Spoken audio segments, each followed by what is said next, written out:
You're listening to the Autism Weekly podcast. Each week we share community voices and bring light to stories that increase awareness, acceptance, equity, access, and inclusion. If you haven't already, subscribe to join the Autism Weekly family.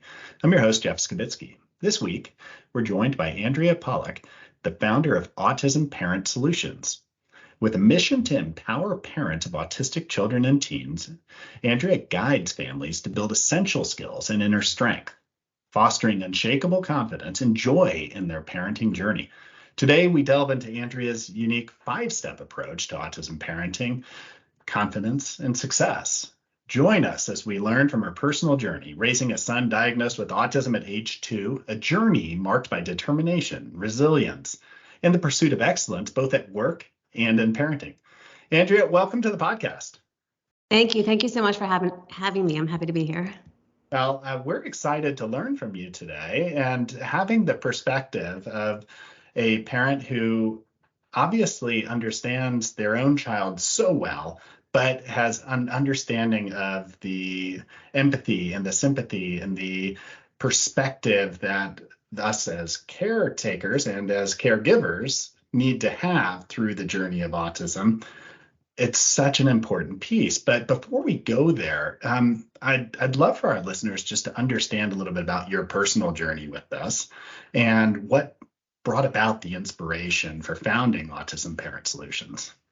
Sure. So when my son was a little over 2, we helped to start a school, but it became pretty clear within the first 18 months or so that it really wasn't serving his needs. So by that point, I had been a lawyer for 19 years, and I left that career and decided to homeschool him, which was completely out of my depth. I had no idea what I was doing, but I decided we would figure it out together. And we did that for 8 years, which was much longer than I expected, right? I wasn't expecting it to go on for that long, but he was growing and it was working. And when he was ready to go back to school after 8 years, I thought to myself, it would really be criminal for me to take everything I had learned with me and go back to law. And I decided there had to be a lot of parents like me also who were learning so much and keeping it to ourselves. And that I knew I could help parents avoid some of the mistakes that I had made, and that it didn't have to take 8 years to learn what I had learned. So that's why I decided I went back to school, earned my master's in education, and here we are. I decided to start Autism Parent Solutions to help other parents.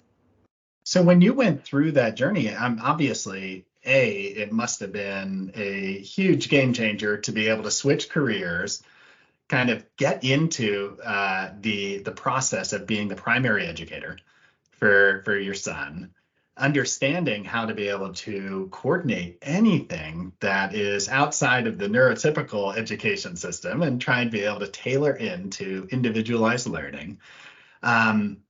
Just as an aside, I did homeschooling with my daughter for 6 months, and I felt out of depth with that. So I understand how that challenges.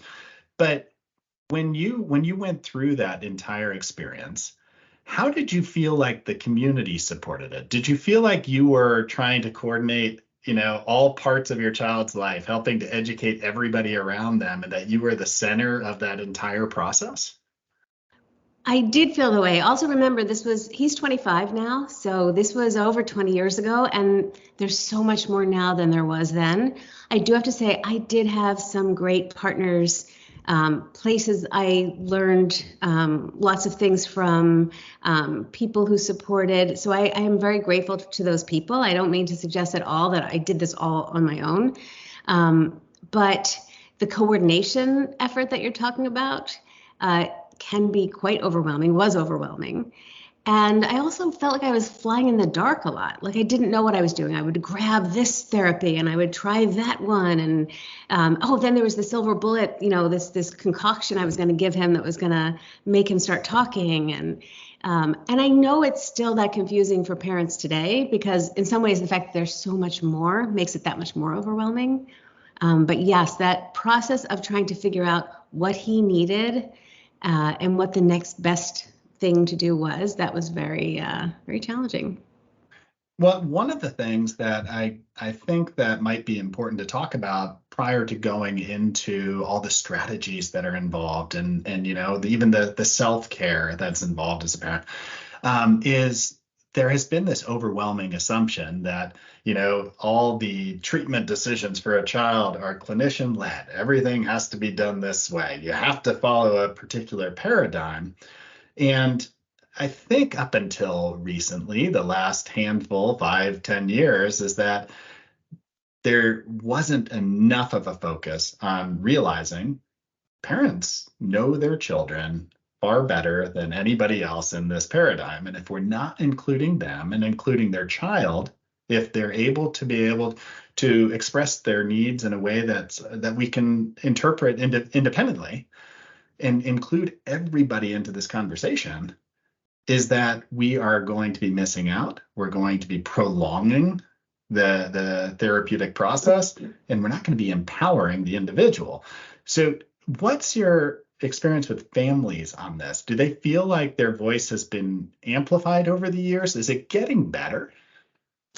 That's such a great question. I love that question. I do think it goes beyond including. I think the professional universe needs to think not just about including them, but actually empowering them, because I think that oftentimes professionals are telling parents like, oh, don't worry about that. You just go be the parent and we'll take care of helping your child learn this, that, or the other thing. And I think parents sometimes really want somebody to take over that role and figure it out for them when there is nobody. I completely agree with you that there's nobody better than the parent themselves. And the other point you're raising is so important, taking into account the children's perspective on what works for them, what they need. And even children who have very little language, the parent often knows exactly what that is. So trying to fight against that natural way of learning or that natural way of being or their needs can really delay progress. One of the things that when I was reading over some of the information about the work that you've done and even some of the testimonials is that parents often felt as if their lives were compartmentalized. So if they weren't involved in the treatment, if they weren't involved in the decision making, if there wasn't this entirety of a team approach, is that their child almost became siloed. They were learning skills that they could only do in specific places, and the skills didn't matter across their entirety of their life, and it wasn't fully enriching or empowering of the child through the process. Are there ways that we're looking at empowering the parents right now that are actually leading to better outcomes and reducing some of the challenges over time, instead of just looking at, did I meet this developmental objective? That I got the skill, can't use it anywhere, but I got the skill. Is there something on the outcome level that we're seeing? I do think it's so important for parents to think about that, because it's so easy to get swept up in, are they reading at grade level? Are they able to do math at grade level? There's so many skills, as you're pointing out, that unless we can put them in a context that helps the child navigate the world, those skills aren't going to help. So really also understanding and appreciating that self-regulation skills are so critical to everything, and that parents can really help their children grow those skills and have to. That's a job we have to take on, because we're the ones who are with them most of the time when things are going awry, and we can help them. We can meet them where they are. We can set them up for success and help them grow those skills. So focusing on that, I think, is really important. And then just generally thinking about why do I want my child to know this? Like, why do I want my child to do math on grade level if they don't have any friends, or if they can't sit at a table and enjoy a meal with the family? Like, should I prioritize teaching friendship skills, teaching social skills versus the next level of math? Does that make sense? It does. And you mentioned that your son is now 25. I would imagine is that throughout the journey that you all have experienced together, is that there's been critical times where, it's almost like, okay, let's reset. There's new priorities right now. There's new barriers that life just creates, and it creates them for all of us. But right now is a barrier for my son, and let's readjust what we really want to achieve as a team right now, and what would really help to empower his life. When you're talking with families, how often do you have them reset and really kind of look at priorities for, their lives and priorities for their child's lives to be able to make sure that, school is focused on those things, treatment is focused on this, social opportunities are focused on. So this entire world that they're involved in, the community is focused on it, is that everybody has that as the priority to be able to help support your son through the process. How often is that kind of treatment planning, the idea of I'm centering a whole new priority system, does that occur regularly within kind of the parent cycle? It's definitely something we need to consider always, right? I do think instead of there being like a giant reset, it's more if you're thinking about the priorities and the why all the way through, there's less of a reset needed. Sometimes the resets do need to happen because you felt like you were going in the right direction and suddenly you can feel you've hit a wall, or you're not making the progress you wanted to make. And also sometimes there are different points in a parent's and child's lives where they have a new appreciation of their reality, if that makes sense. Sometimes parents are like, I'm going to mainstream them by the time they're in first grade. And then when second grade comes, it's not about feeling bad in any kind of way. It's more about, all right, let's look at his strengths and weaknesses. Let's work on the weaknesses. Let's celebrate those strengths. Let's, recalibrate from here to ensure that we're bringing out the best at all moments. No, and that makes a lot of sense. And I actually was talking to a variety of clinicians the other day about, as you go through that process, also figuring out what it is that particular child truly enjoys, what makes them happy, what is it that they're passionate about right now, because you can always work on some of those skills within the context of how's this making that child's perspective of their life better at every given moment, and immersing it that way. That's so critical also because it so much relates to self-esteem as well, right? The thing that you love, that you're good at, and you get to do that and show how much you love it and how good at it you are, that builds self-esteem. We can't ignore that. That's so critical to everything.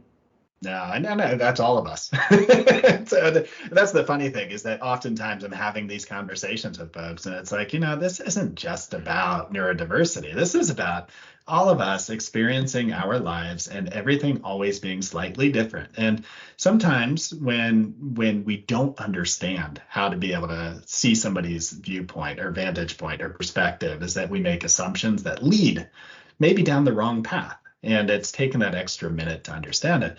But I'd love to get into your 5-step system. And I'm going to say is that this is an elaborate kind of process. It goes in depth, which is why this is not just a pamphlet being handed out. These are trainings that like families will go through. But can you give me an idea on the parent solution and what the 5-step system, what it's doing to transform some of these challenging behaviors and how we get there? Sure, absolutely. So the first thing we focused on is shifting a parent's perspective to prioritize support over discipline. And this is so important because so many times parents come to me and their children are having, challenging behavior or things they wish were going down differently. And they're treating it as a discipline issue. They're being guided to treat it as a discipline issue. And I help parents see that most often it's a skill-based issue, right? They're lacking the skills to make a better choice in the moment. And that's okay. We can meet them where they are and help them build the skills, right? Because discipline is never going to teach them the skills that they need. So it's going to keep happening. If we want to correct the problem long term and help the child grow through it and beyond the behavior, we need to focus on skill building. So that's first. With that particular, even just the thought of being able to do that's got to be overwhelming for some families. Is that even for me, I would imagine I would characterize myself as solutions based. which means I'm jumping to try and find an answer to a problem instead of the process of, how do we get there? What do we need to be able to do? So I have to slow myself down. What are some of the barriers that families might be running into, just even on that first kind of restructuring their thought process of, this isn't something the child's doing wrong that I need to stop and discipline. This is a process. Absolutely. I mean, parents are fighting against their own upbringing, their own conditioning, our cultural conditioning, the way we were taught in schools. So there's a lot, which is why it's a 12-week program, because it doesn't happen overnight. And what you're asking about really relates to another one of the steps, which is the support that you get to understand what's driving your own, as a parent, your own behavior. Why, if you believe that it's not a discipline issue, then why do you treat it like a discipline issue? There's a belief in there that needs to be addressed, and usually there's some like knee-jerk reaction that it's a discipline issue. So then we need to help you see how it could possibly just be a support issue, a need for support rather than a need for discipline. Does that make sense? It's a short answer. Yeah, it does. Very big question. But what might be helpful, just to be able to kind of paint the picture, is maybe even giving a scenario where like you've seen a family go through this process of, they're seeing their child do A, B, or C, and in their heads, they might know, I don't want to discipline, but they still are. And maybe inadvertently is that they're doing it. And, what the process of the awakening to, this is partially how I'm perceiving the events, and this is my emotional response leading to the decision make. Do you have a kind of a story that might be able to put that into context for us? Sure. I'll give you one that comes up all the time, which is getting ready for school. Okay. Parents often, their children don't do what parents believe they know how to do, right? A child knows how to dress themselves. So if they're not dressing themselves, then it's a discipline issue, right? But actually, they may know how to dress themselves on a Saturday when they have all the time in the world, or they may know how to dress themselves when they're not having allergies, which they are having today, right? Days are different, right? So if a parent treats it as a discipline issue, they yell at their children, right? They're stern. They use other tactics that we're taught to use as disciplinary tools, right? And that just further creates dysregulation in the child, right? The child's already not on task. There's a dysregulation problem. And then that increases the dysregulation by adding fuel to that fire, right?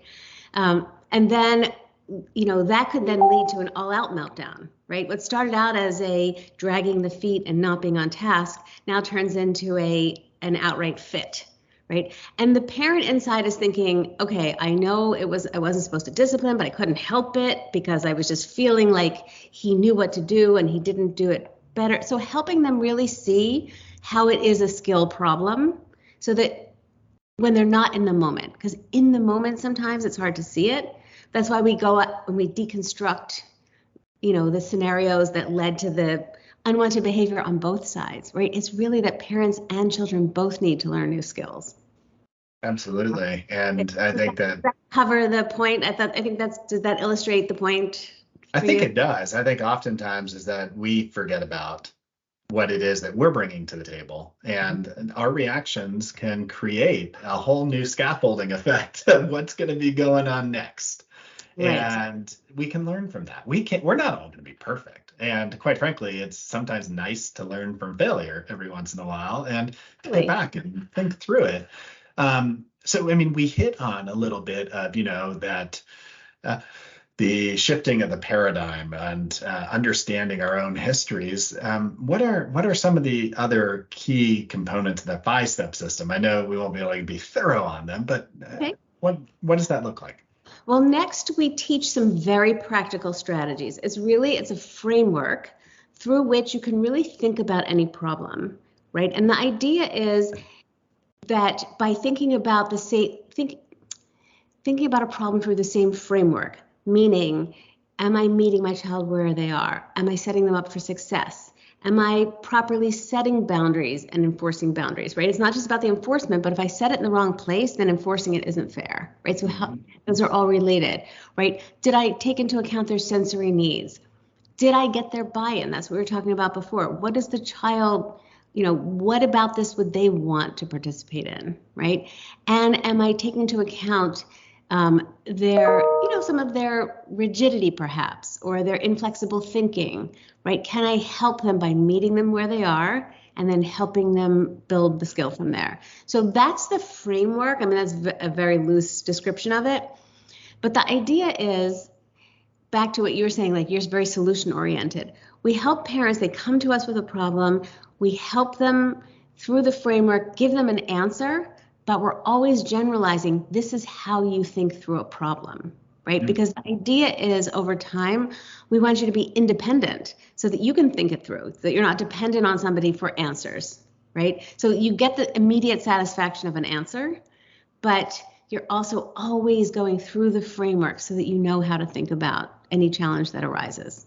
Absolutely. And I mean, there always will be something new that comes up, and it's better to be empowered with the process than having a specific answer every single time. And it sounds like the path that you're creating, the educational system and the partnership that you're creating with the families is really allowing them to absorb the information so they can make these decisions and be able to utilize these skills going through the process. But that doesn't mean that there's not going to be stress or frustration. I mean, these are new skills, and you're trying to apply them in the moment, 24/7. I mean, it's a lot of work, and there's going to be an emotional component to this. So how does your program help to reduce some of those stressors and while still promoting kind of the growth of the child's development? Yeah, well, this is another one of the steps that's so critical, and that is the support, of course, right? Because sometimes parents try to set aside in a selfless way. I'm going to set aside my feelings about this. I'm going to, not focus on me. But the overwhelm and the stress, they all contribute to your ability or inability to problem solve, right? So focusing on support is focusing on solutions, right? So we help parents, we create a safe space where they can express all of the feelings. I want them to feel all of the feelings. Sometimes in the moment, I want to help them learn the tools to set aside their feelings in the moment, because in the moment, they need to focus on their child. But it's important to feel all the feelings. If we stuff them, they come out somewhere else, right? So, really understanding that support and solutions, as I said, work hand in hand, and giving them the space to work through all of that frustration, and also the insight, right? The support is also about, as I was mentioning before, really helping them see some of the underlying beliefs that are driving their behavior, because sometimes we just gloss right over those. But if you take them out and take a look at them, you can decide to make a change that then resolves your own reaction going forward. No, and everything that you're describing, when I'm thinking about most therapeutic models right now, is that a good treatment should be incorporating a lot of this. It should be incorporating the assent of the child, wanting to bring them into the process. It should be bringing in and making it client-centered, family-centered, sort of in thinking through every decision, every technique, every choice that's being made. So in the field that I'm most familiar with, the field that I'm in, it's ABA, and I feel like the transition is occurring within that. But I think that that's across all the fields that are working with social skills, speech, occupational therapy, is that they're all trying to be able to incorporate a lot of what you're teaching. How does empowering the parent help just with that process of making sure that they can advocate for themselves while they're going through any other treatment, or with the schools, or even through some of the engagement with being able to create more community opportunity and understanding? Are families able to take what you're learning and make sure that it's spreading across their communities?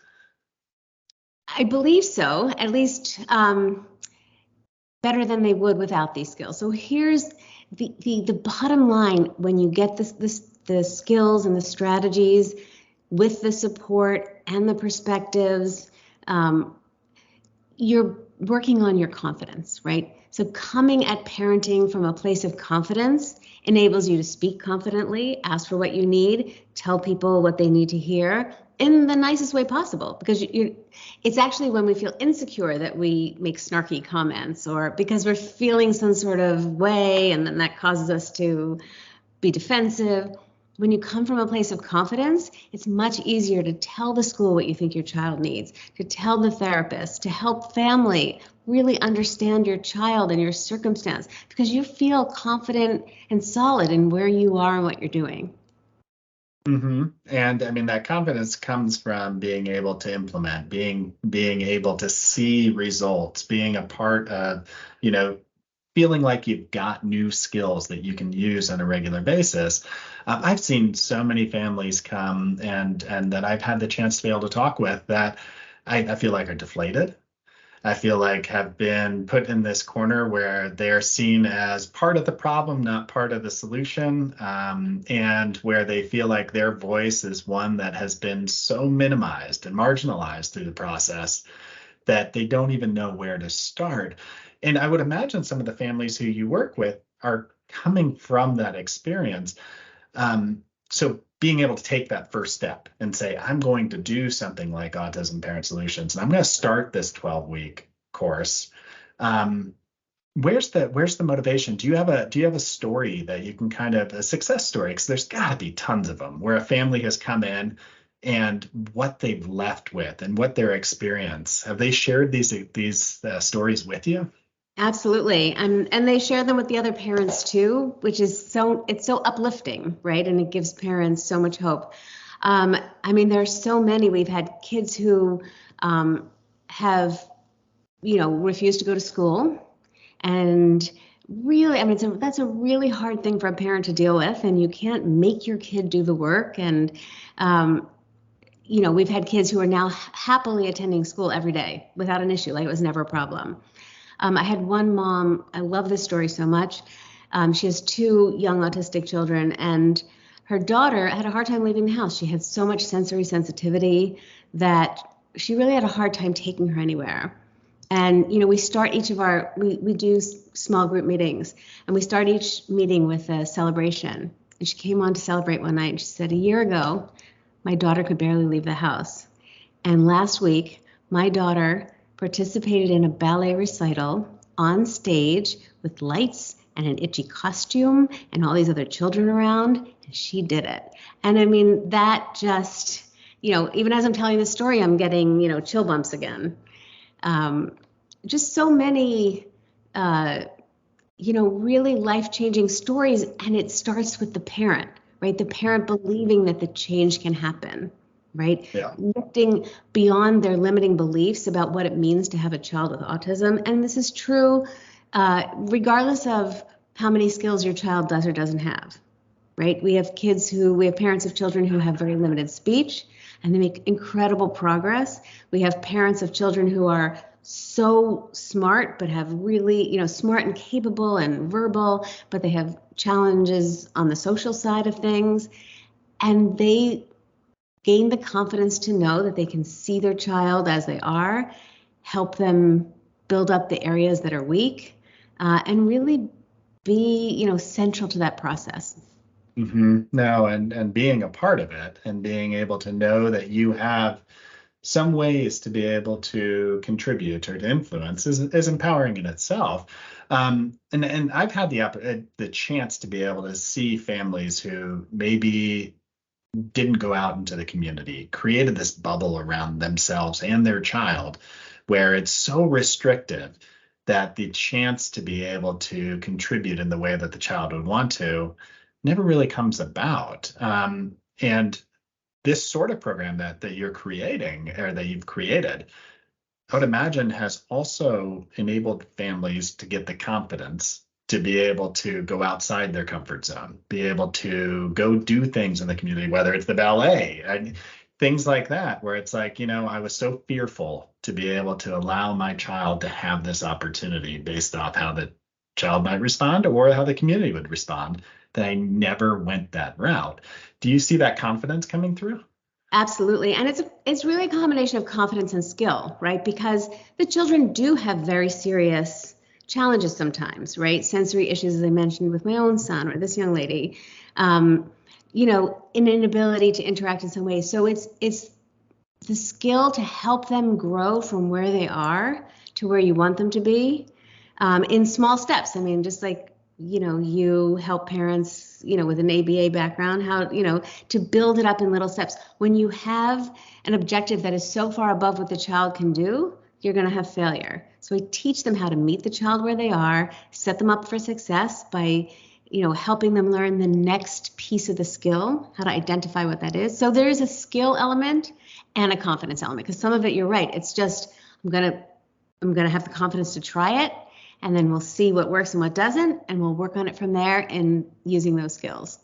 And are these skills, are they broad enough that they can be individualized to each of the families and each of the children, because you're teaching almost like a concept formation rather than trying to teach this very direct thing? You're trying to, I don't know if it's more of a broader sort of skill set that you're empowering with somebody with, but how do you individualize that? How do you make sure that it affects everybody that's going through the program? Yeah, great question. So we meet twice weekly in a small group, as I mentioned, and that's where people can ask their very specific questions. And in the process of helping them think it through, we're giving them very specific answers to help them grow. We're helping them to identify the skills that need to be grown, helping them figure out what the next best step is and what to do about it, right? So we are individualizing it in that process. And it's amazing how many times, one parent asks a question and another says, can I ask a follow-up on that? Right? They had the same question, but didn't even know they had it yet, right? So there's that, there's the fact that a lot of it is applicable to many parents, but even if it doesn't have anything to do with your child, you're still learning the process of thinking through the problem solving. And sometimes it's easier to see a solution when it's not happening to you. So those opportunities to sit through the problem solving process for somebody else's problem is very, very effective. So yes, we individualize it in that way. I also do 3 one-on-one meetings with each family, so we have more opportunity to also individualize. And one of the other 5 steps that I hadn't gotten to yet is, we track and monitor and adjust, right? Because this is about changing, behavior and changing your life experience. This isn't about learning something in your head and, thinking about it later. This is about boots on the ground. What's going on? How's your life better today than it was yesterday? So that's a very important element of it too. And the parent education and the strengthening of parent skill set is such an important part of any treatment program. Do you also work with other clinical providers or other schools like you had initially worked on with your son back when he was a little child? Do you work with those sorts of providers to help them understand the same skill sets that you're teaching the families?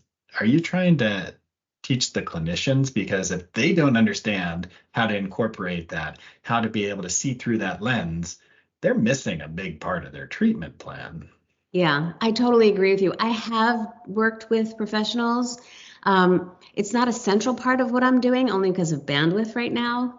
But I totally agree with you. That's a big goal down the road, because it is so helpful when everybody understands those general principles. Now, that being said, I mean, that might be one thing that's down the road, but I mean, what future changes or advancements do you anticipate for autism parent solutions, particularly in supporting parents and families? I mean, how is it that you're going to be able to grow or reach more people or be able to help to create more of this network that's going on?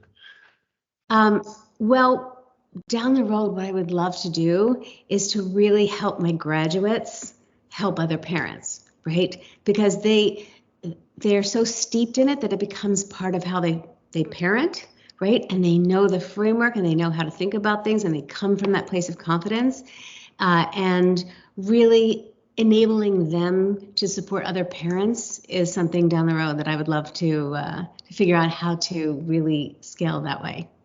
I love the idea of a peer-to-peer network.